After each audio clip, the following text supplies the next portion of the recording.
Howdy folks, hope you're all having a good one and welcome back to World of Tanks with the mighty Jingles.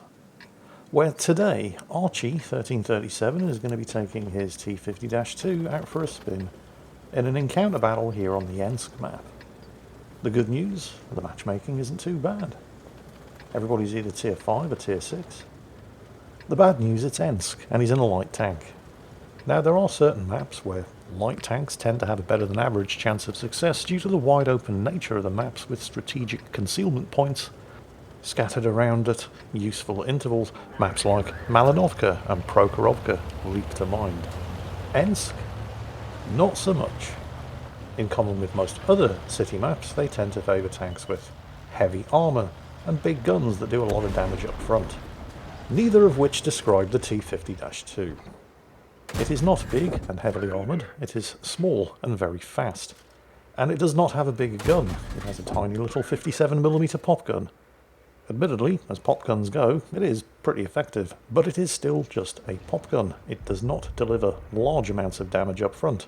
It delivers lots and lots of very small amounts of damage, which means you have to sustain your firepower on a target in order to be able to kill it.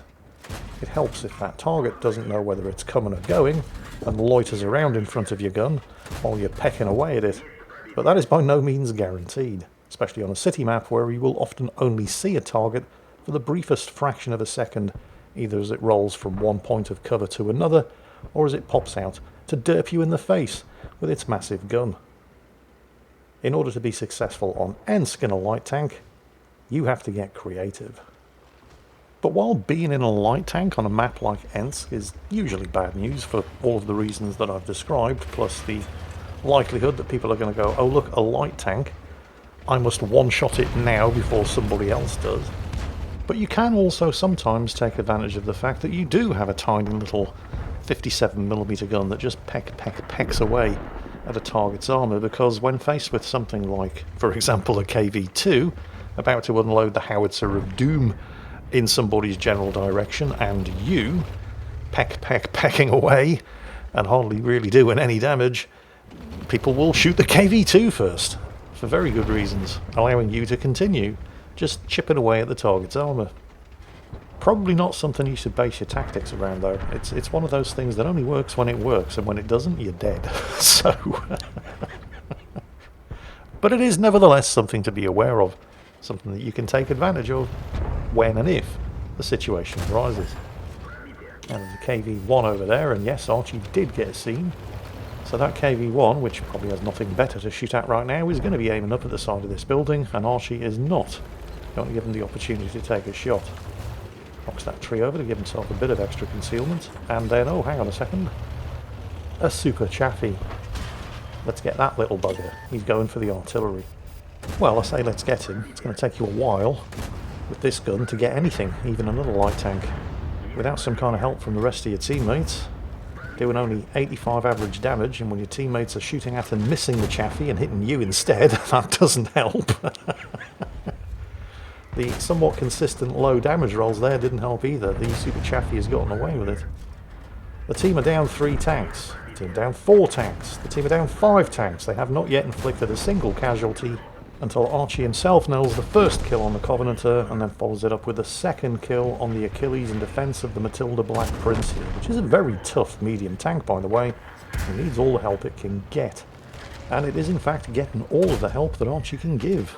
Being pummeled by not 1 but 2 artillery, Archie has managed to get himself his 3rd kill, taken the pressure off the Matilda Black Prince. The super chaffee, he definitely wants a kill here.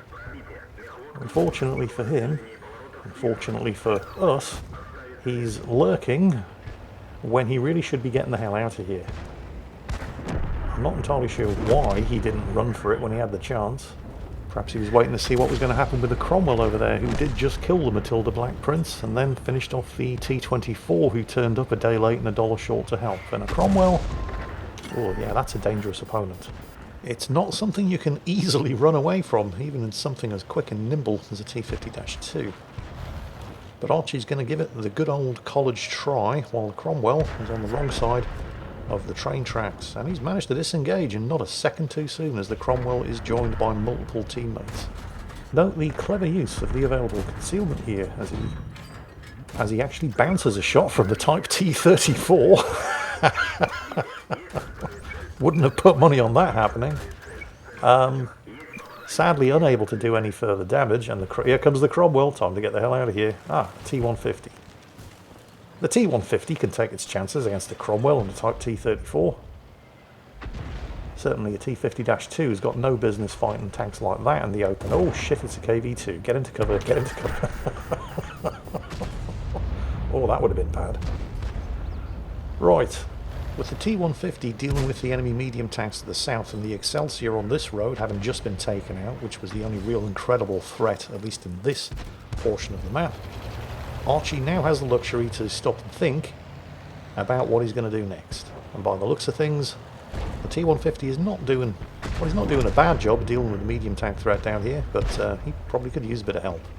So a bit of help is what he's going to get. Unfortunately for Archie, unfortunately, at least for the T-150, the Cromwell realises that the biggest threat is not the T-150, it's Archie himself, and he does his best to try to handle it, but Archie gets the kill.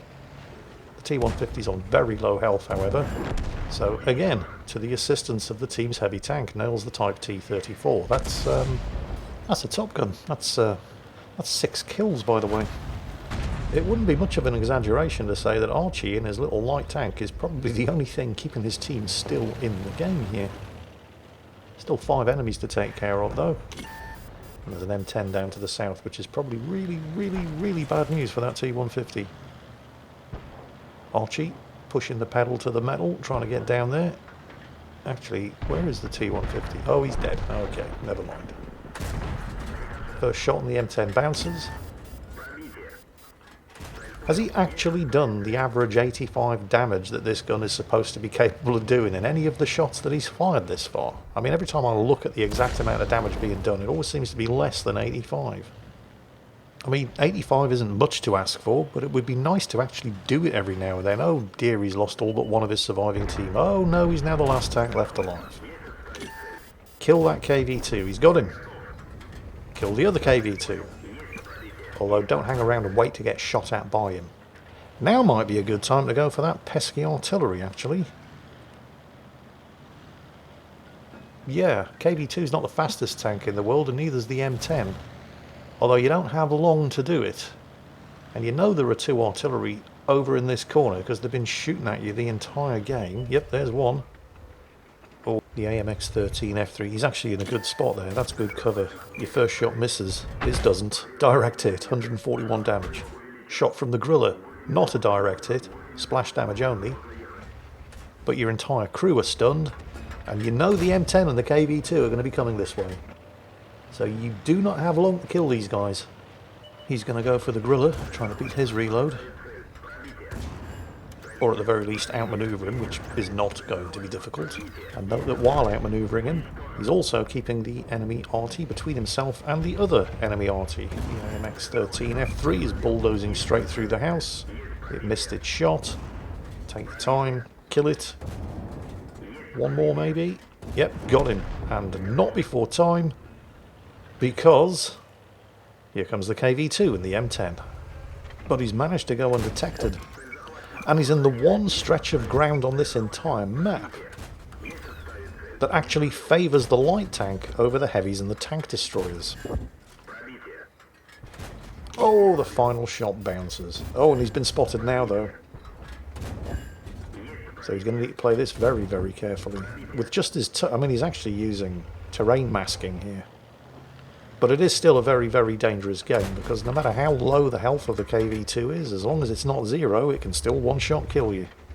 The KV-2, however, mostly thanks to Archie's choice of the ground that he's fighting on, doesn't really appear to be in a position to take a shot. It looks like they've both backed off. Oh, there's the KV-2. Come on, make it count. Oh, no. And you got spotted. Time to keep moving. Don't risk it. Don't risk it. The KV-2 only has to get lucky once. You have to get lucky every time. And the... Oh, okay, the M10 has just fired. You can get a shot off here. Yeah, oh, wow, he fired again. That was... And you got him! That just leaves the KV-2. who's probably sweating bullets right now, even though both tanks are now probably one-shots for each other.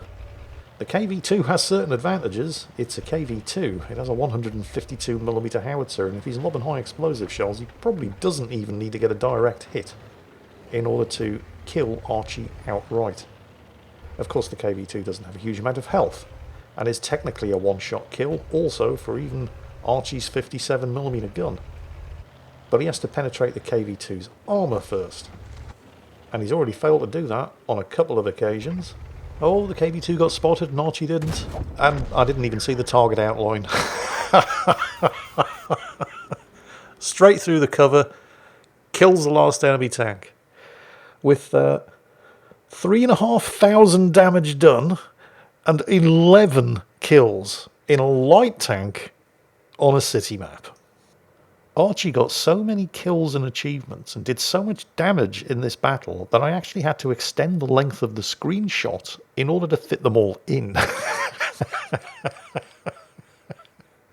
With the big ones, of course, being Ace Tanker, Pool's medal for, well, it was 11, but you only need 10 kills, and Kolobanov's medal for being the last tank left alive on his team against 5 enemies and still finding a way of winning.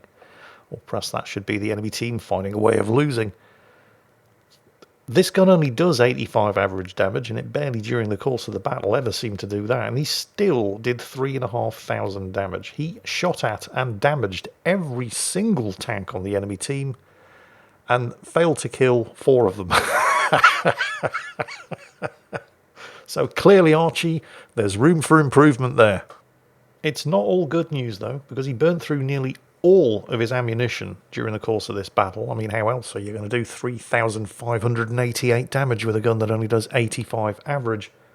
But because he started this battle with 30 rounds of standard and 46 rounds of gold, he ended up owing the game money, despite getting 2,000 base experience and doing almost more damage than the rest of his team combined. Which just goes to prove what I've been saying for many, many years now. If you can't take a joke, you shouldn't be playing World of Tanks. Nevertheless, a spectacular performance.